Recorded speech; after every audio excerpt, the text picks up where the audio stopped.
Hi, I'm Elliot, a writer, and I'm typing out The Great Gatsby. Why? Because that was something Hunter S Thompson did because he wanted to see what it would be like to write a masterpiece. Now that I have some time on my hands, I figured it would be a good opportunity to try it myself. So, join me every Saturday until I finish the whole novel.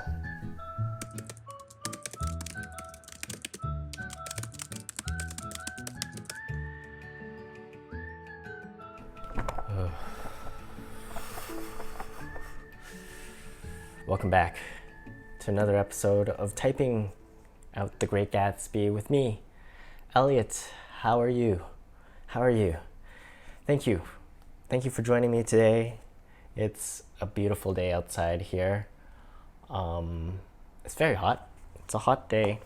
It's like summer is supposed to be almost over. It is clearly not. The world is on fire. It is still on fire. It seems to be getting worse. I always forget. I have to remind myself that just because there's the COVID pandemic happening, that doesn't mean all the other world problem disappears. It's just like added on top. There's so many problems, and that's what life is. Just a series of problems, and you gotta solve them. You gotta solve them. It's just like writing a novel, writing a story, creating anything. It's just you saying to yourself, "Hey, you know what I'm gonna do today? I'm gonna create a problem for myself." That's really what creativity is. It's just like, I'm gonna make this problem for myself, and within this whatever time I have on earth, I'm gonna try to solve it. I'm gonna try to figure it out. I'm gonna try to improve. I'm gonna try to share it with people and have them care. That's all of it. That's all it is. It's like a little business. That's what it's like. Making a film. I remember when I was in filmmaking, and that's what they told me to crush my dreams of being a filmmaker. They said, making a film is just saying, I'm gonna create 1,000 problems for myself. And it starts with the idea. You gotta write the script, gotta find the people, gotta make the film, and then get people to watch it. At every stage, there's problems. And so that's the way of life, and here we are with my own little problem that is typing out The Great Gatsby. I think we're off to a positive start today. I think this is a good way to start this episode. Yeah, and if you're wondering, if you're watching this from the future, this is the week where forest fires kind of went crazy in the Pacific Northwest. Oh, the Pacific coast, really, the whole entire coast. Yeah.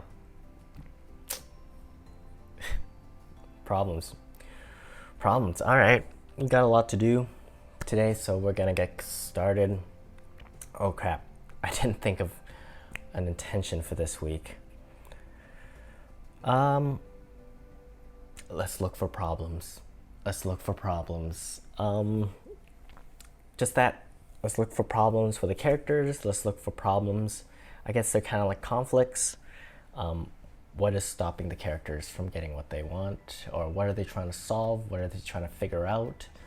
What are they doing? This is much like the conflict episode, but we're going to approach it as problems. All right, let's do this. So the last time we left off, they're heading into town. All the characters that we know and love, they're heading into town, and on the way there, Nick is traveling with Tom and Jordan. Tom stops at the Wilsons, and I think he's trying to sell his car or something like that. Let's find out what happens next.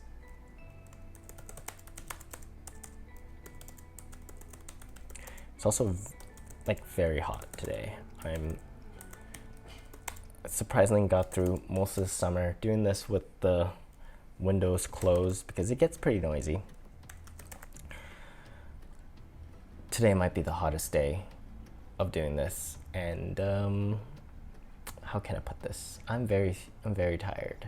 Very tired today. I'm very tired every day. There's been a lot happening as we transition from summer to fall.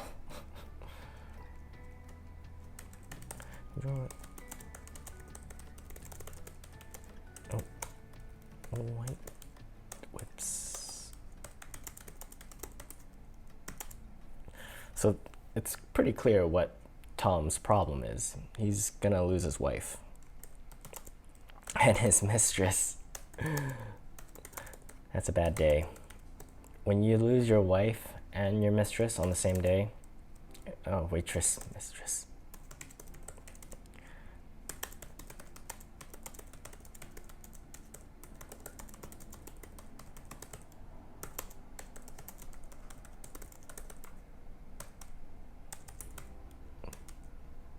Pit. Oh, jeez. Telly.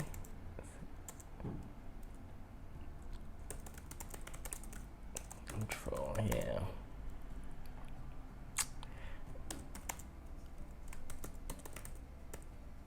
You can only control what you can control.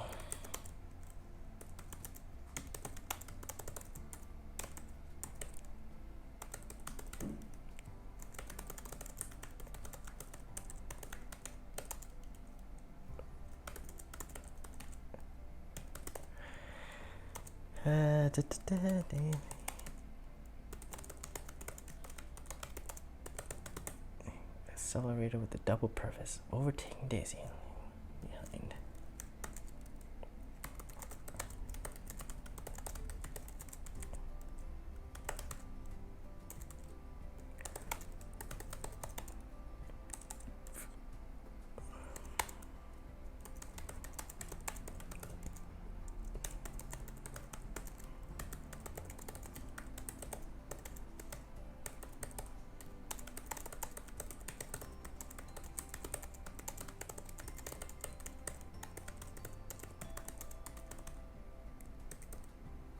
Coop.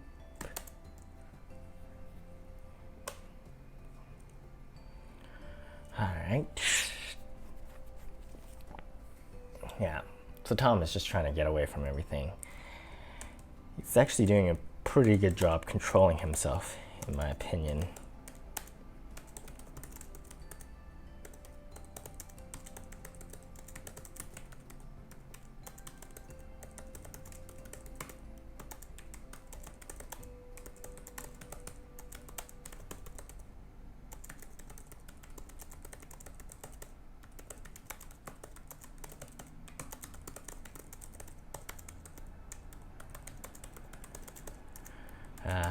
New York.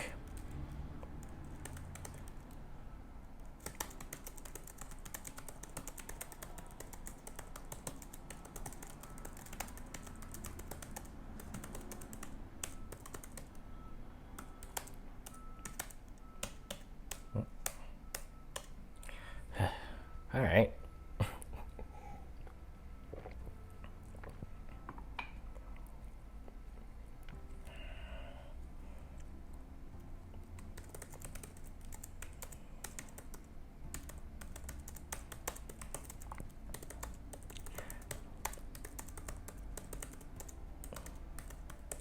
I'm not completely sure what Jordan's problem is.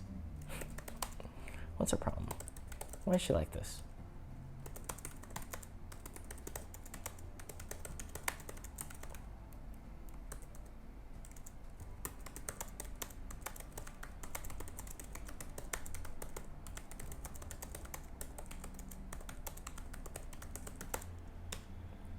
Okay, they're all meeting up. This is wonderful.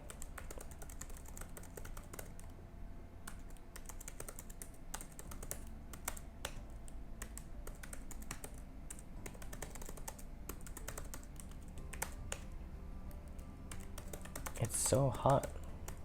It is. I feel it. It is hot. I'm like sweating. My long hair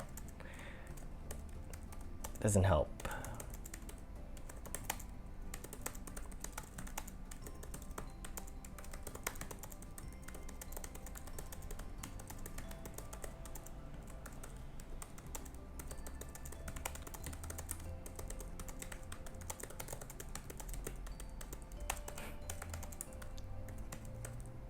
You know what's weird?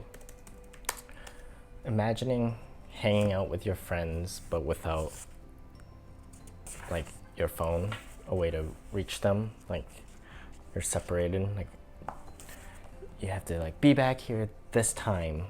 Sometimes the only experience of that now is when you're like traveling without a data plan or something, or into the forest. It's like, wait here. That's a problem. That's a problem for sure. Sort of. Having a phone is definitely a problem, but what can you do now? It's like a problem and a solution for things. It's like alcohol.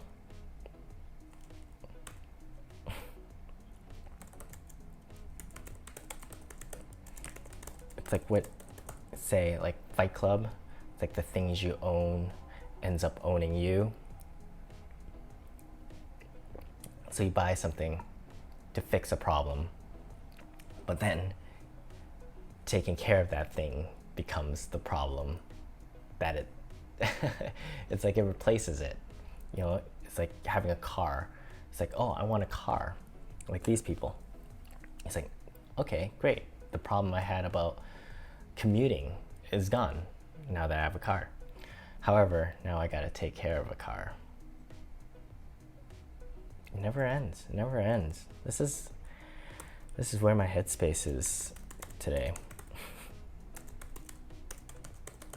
So if you want things, more money, more problems. That's the theme of this book, right? More money, more problems.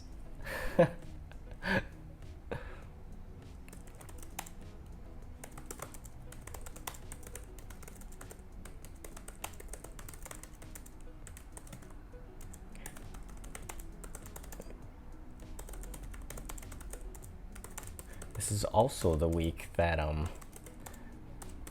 the Kardashian show announced its cancellation, so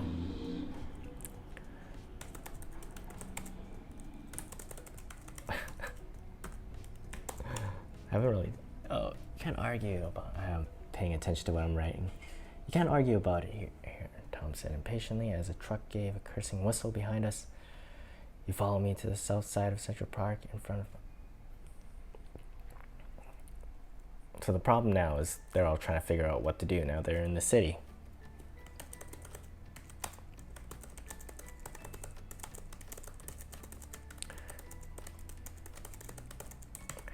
I'm not sure if this is something you should be thinking about while you're writing, but generally a character always needs to be doing something, solving something. Like, even if they're like completely lazy and like lying around at home, their problem is that they don't have motivation. So they waste their life away.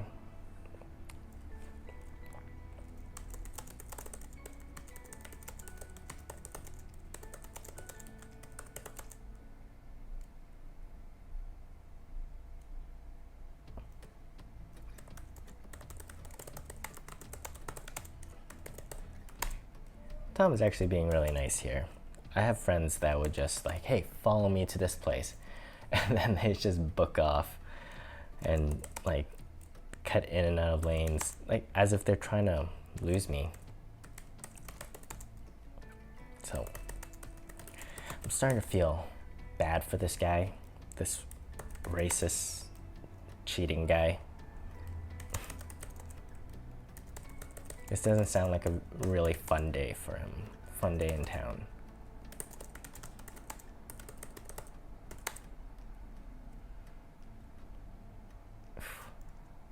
That's a good line.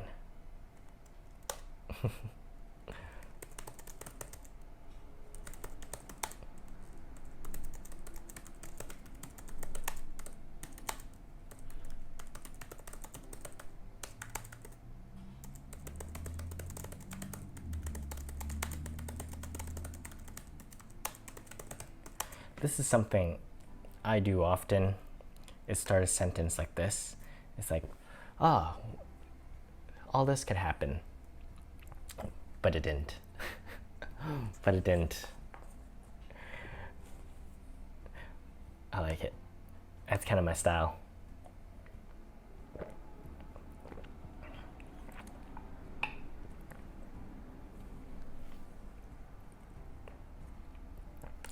I think it's kind of the filter words that we were talking about.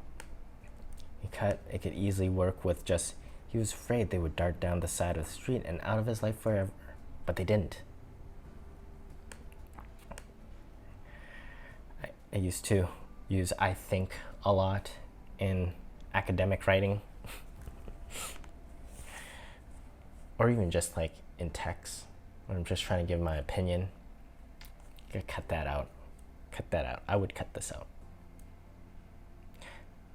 But you're also trying to, I guess Nick doesn't know this for sure, so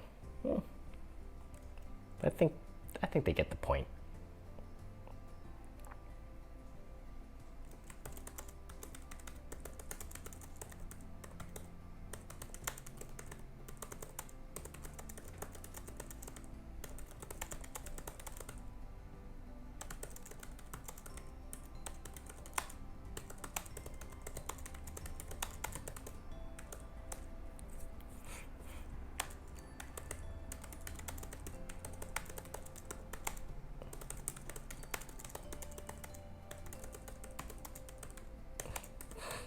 This part is weird.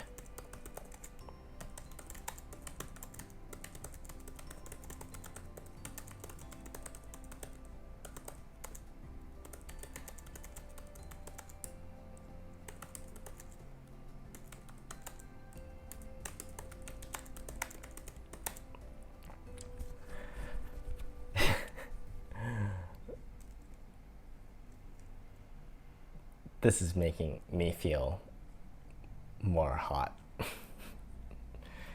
I guess it's effective. I guess it's effective writing. Hot as in he's talking about his underwear, and it's making me. Damn you, Fitzgerald.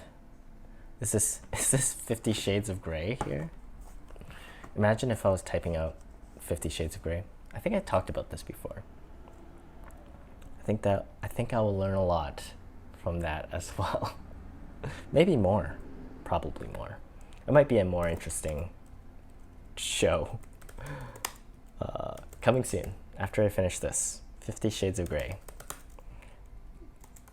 If enough people want it, I'll do it. Because that's the kind of guy I am. I'll start a Patreon. We have 5 bathrooms.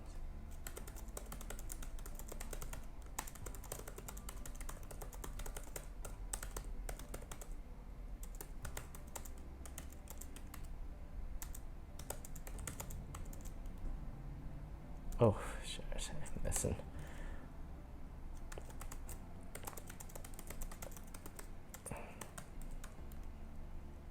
Julep.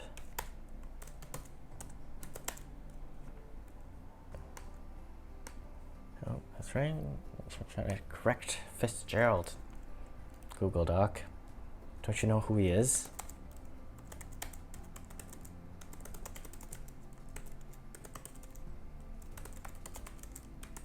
Crazy.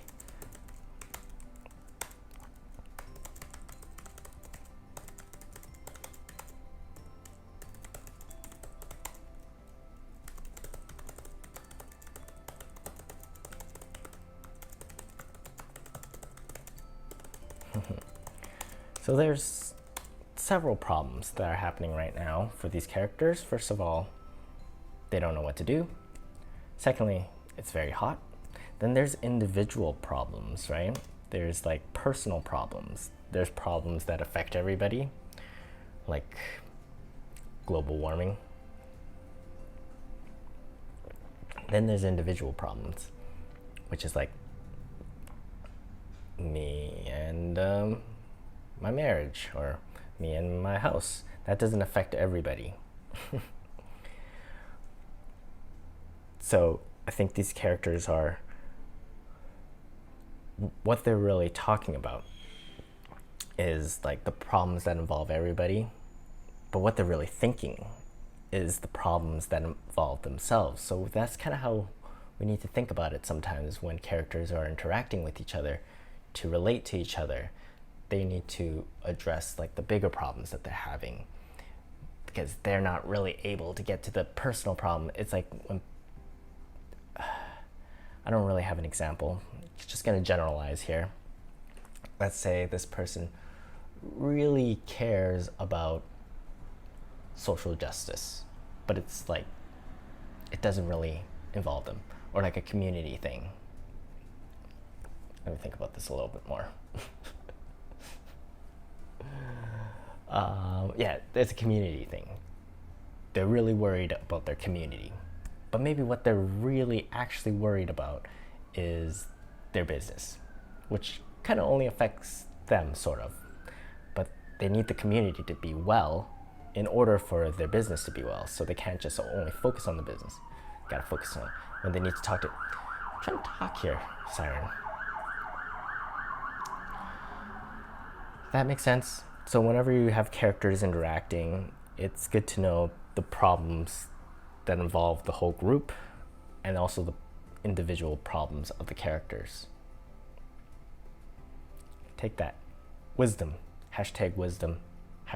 #blessed. Hashtag. It's getting hot in here. Hot. Hot spelled HAWT. Where am I? Okay.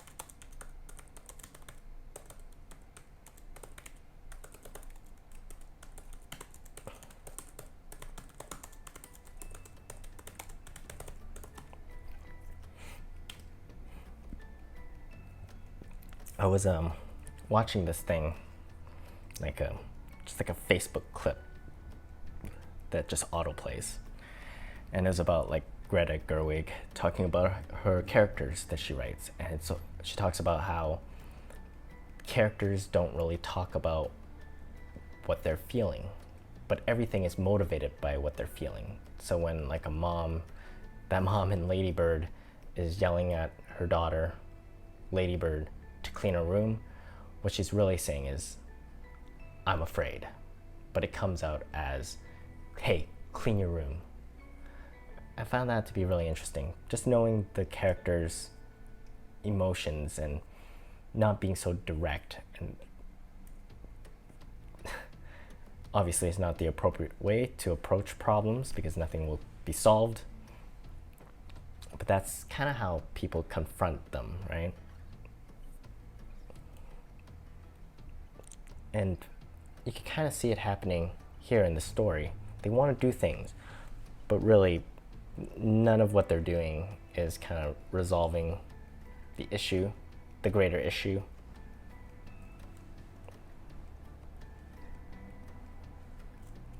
They're kind of just hanging out and dealing with the heat.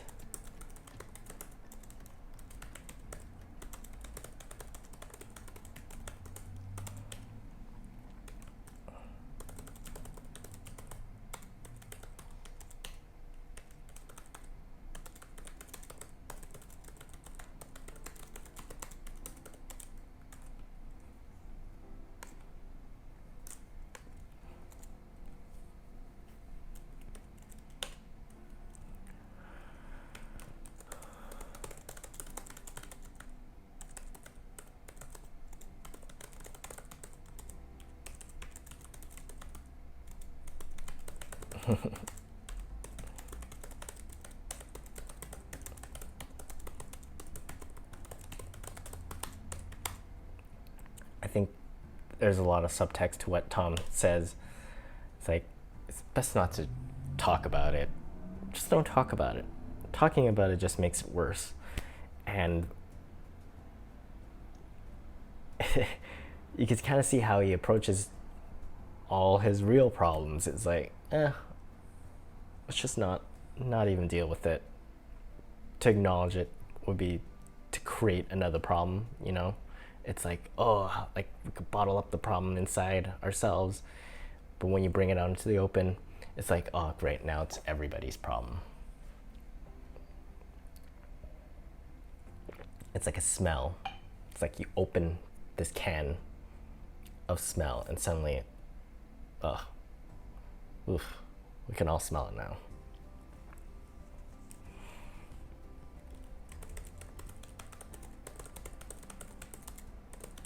All right, so they're just gonna drink, which is really the only way to solve problems.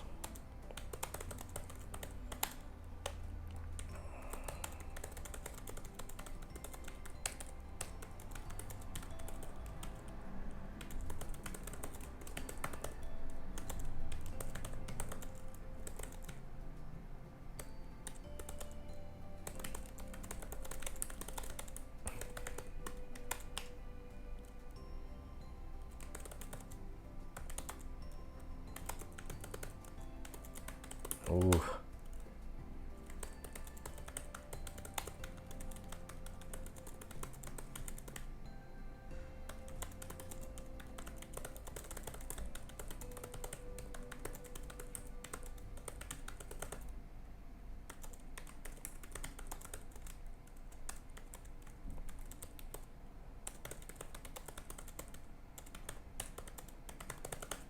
Tension.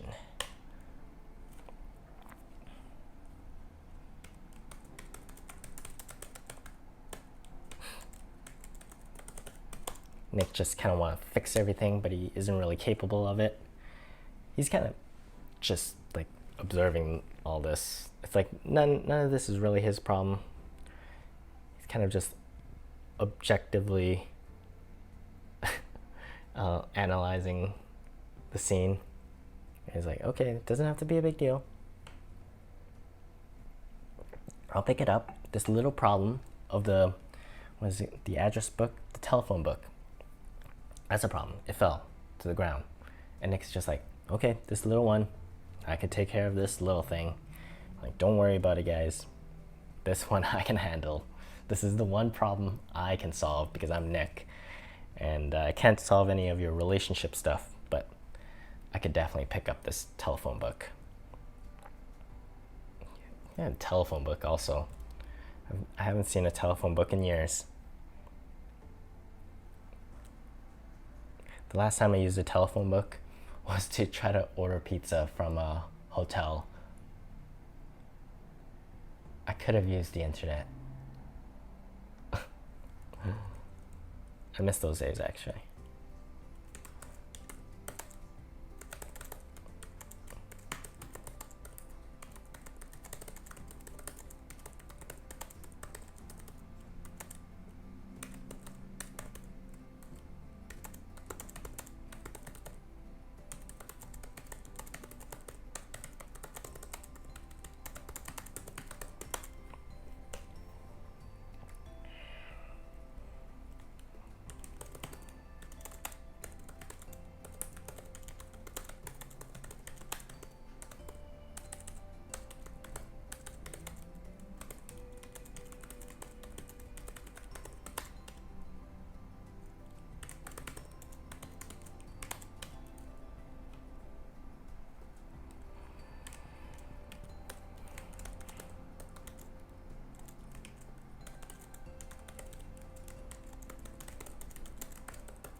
something happened here.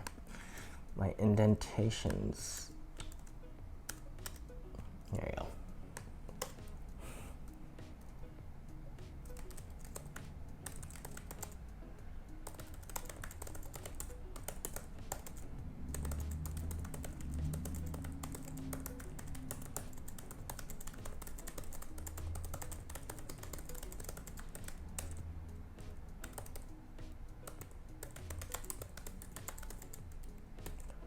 And Del Song Han.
Jeez.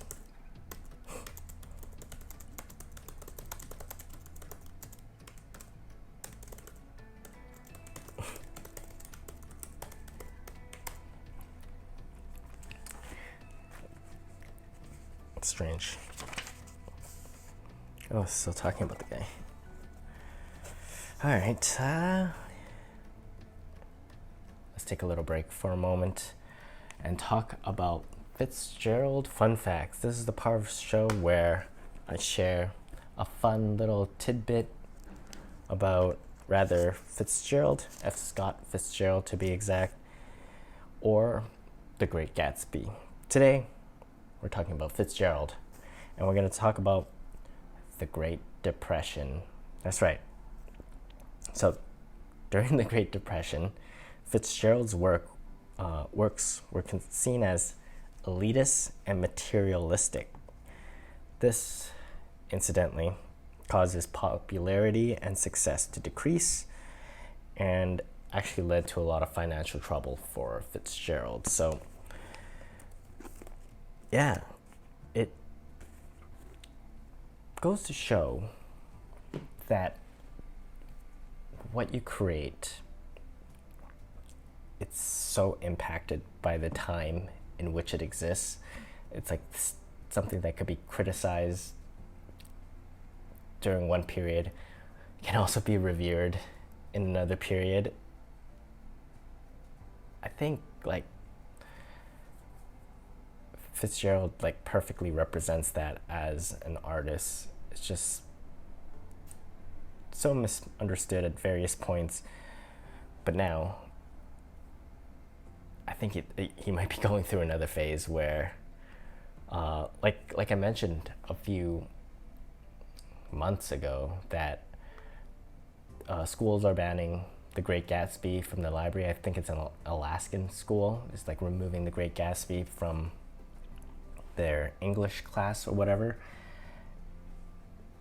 And it's just interesting seeing how they go through these cycles and trends.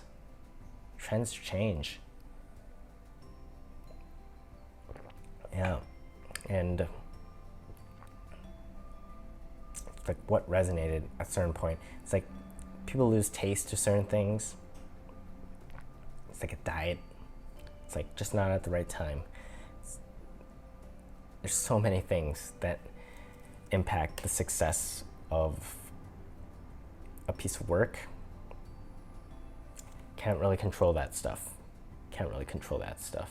And I think that's one of the tragedies of being a writer, is that you create something permanent, but then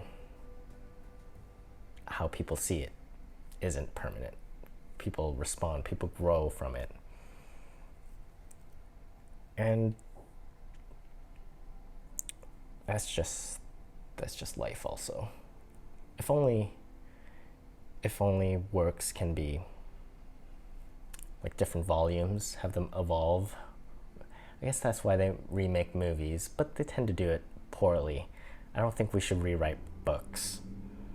I think that's a bad idea. But that is also kind of a call to that when we say like, oh, there's like 200 million books that exist in the world. Why do we need new ones? It's because we need books to both learn from the past, and we need books to represent the present.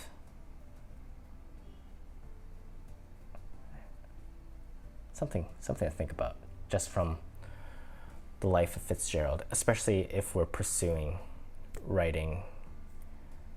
It's like, why are we doing this? Not to be because we want to leave a legacy. It's like, yeah, but that shouldn't be the approach. That shouldn't be the way of thinking, because things change. The world's change. You can have a statue in North Carolina and one day, and then they'll tear down the next. So legacies aren't actually good things. People cancel you. I had a really good point to start. I think it fell off the rails at the end, so take it however you want. Let's keep going. Biloxi.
So this conversation about this Biloxi character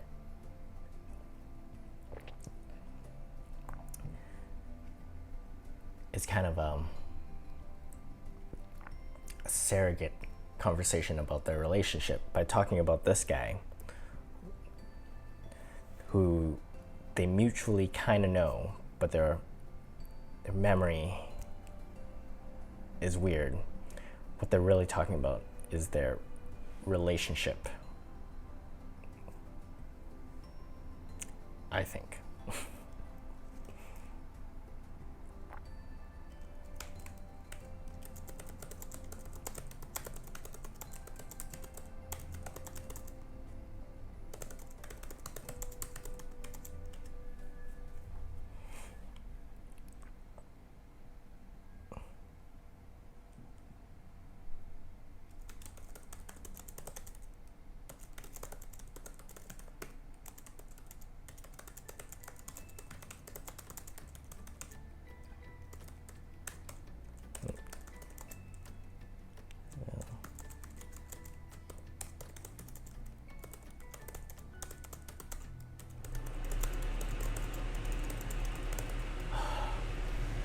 Be right back.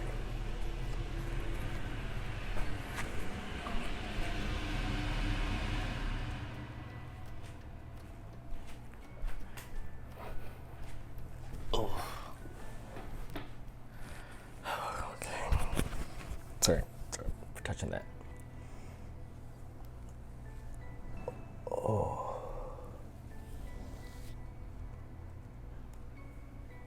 Brum. Last minute.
I sure know a lot about this Biloxi guy for not exactly knowing him.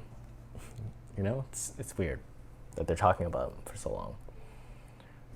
But I kind of see what Fitzgerald's doing. It's kind of using this conversation about a character that isn't here to kind of show the characters who are here and how they react to that. Got to talk about something, right? It's very much like The Heat. It's like, except this is with memory. There's more to unpack here, but I won't get too into it. All right, let's do the part of the show where I time myself for a minute to see how many words I can type out. This is the most exciting part of the show, for sure. How many words can I get this time? I've been trying to get to 70.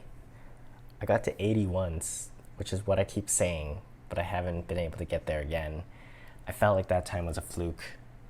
Something went wrong. It wasn't real. I cheated. Let's try to go for 70. Kind of dazed from like the heat in here. It's like an oven, but I think I'll be okay. Let's do this.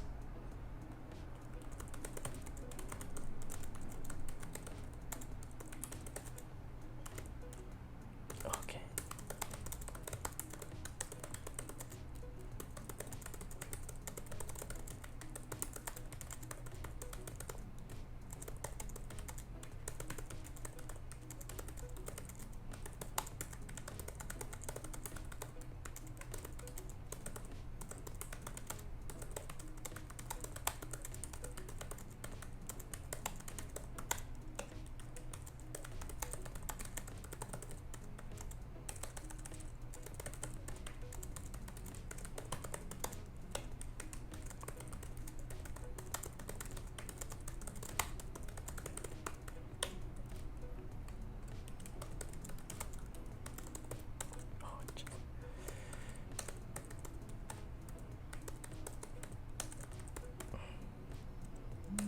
Jeez.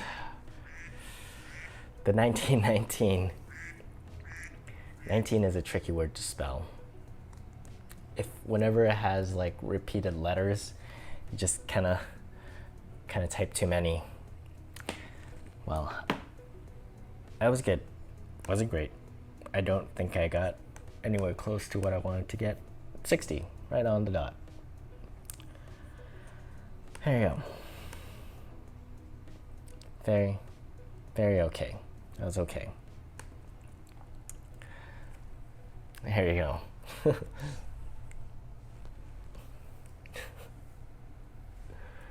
a word a second.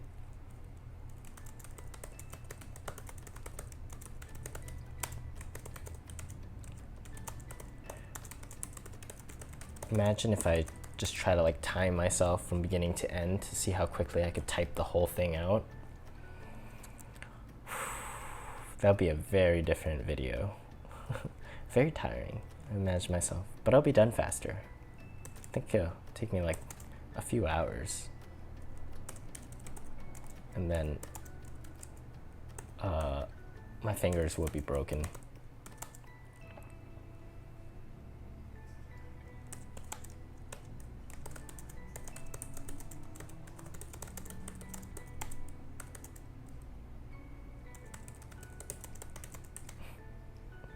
And belief.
So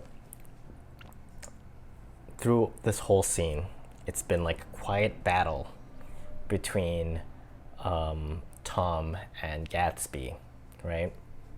They're kind of dueling it out with like the conversations that he's having, finding weaknesses, things that the character says or not say.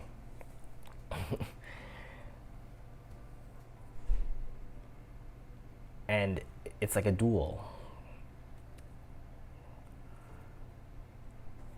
I think Gatsby won it. I think that's what happened. But we'll see. We'll see. The fight's not over yet. And alcohol is being involved now, so. Oh.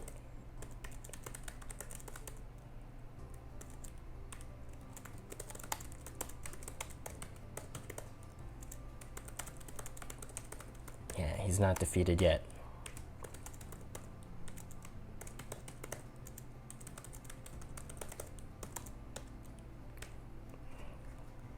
So much like indirectness in the scene. Subtext. I think what this scene is really good at showing, this whole sequence, excerpt, section of the book, what it really showed was the power of subtext, because all these characters have problems, big or small, but they never really like talk about it directly. I think this is a really good scene to actually like break apart and examine. And if, I mean, there's clearly a movie already made, but you can kind of write out these scenes and give it to an actor and have them kind of find each character's intention. And that's one of my favorite parts of writing, is that you do get to play as every character like an actor. If you really, that's one of the ways I like to approach it. And it's a lot of fun. You're kind of like acting in your own head. You know, it's like when you're writing, it's like it's all there. It's like the movie is there. I think this scene does a really good job showing it.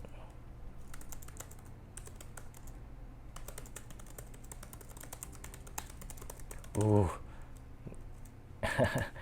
And now he brings out the big guns. He's going direct. They're actually going to talk about the problem now.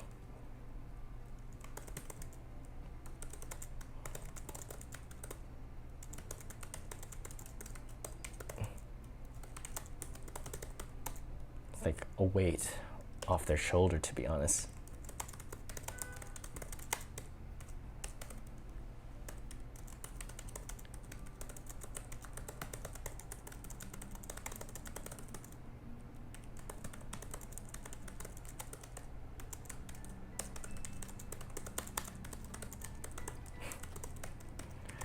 He was actually doing a really good job controlling himself.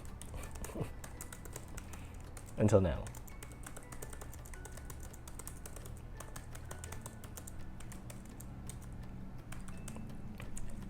He used incredulously and faintly a lot in this scene. I've noticed that as well.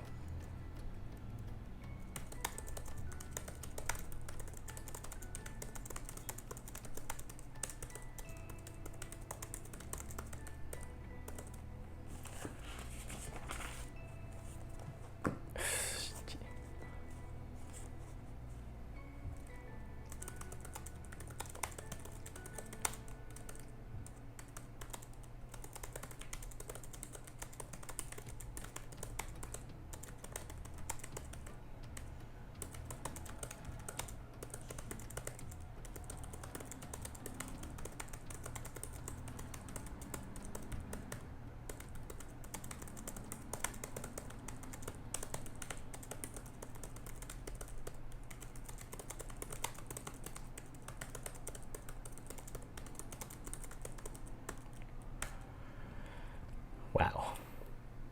That escalated quickly. One moment I was talking about subtext, the next moment this is the opposite of subtext.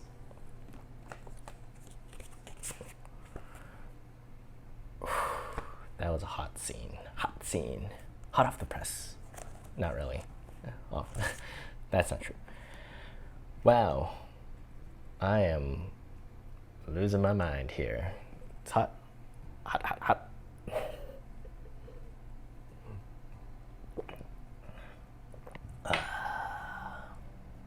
Well, that's all for this episode. Thank you so much for joining me again for typing out The Great Gatsby. 25 episodes. That's a quarter to 100. There better not be a 100 episode. I feel like I'm almost there. Almost rounding in to the last leg of this book. The third act soon to come. That's all I have to say for today.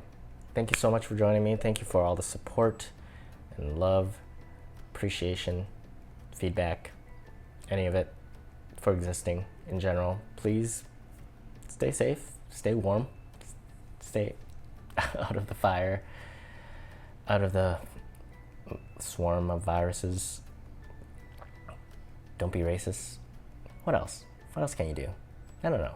Just use your best judgment, I guess. That's everything for today. Class dismiss. All right, bye.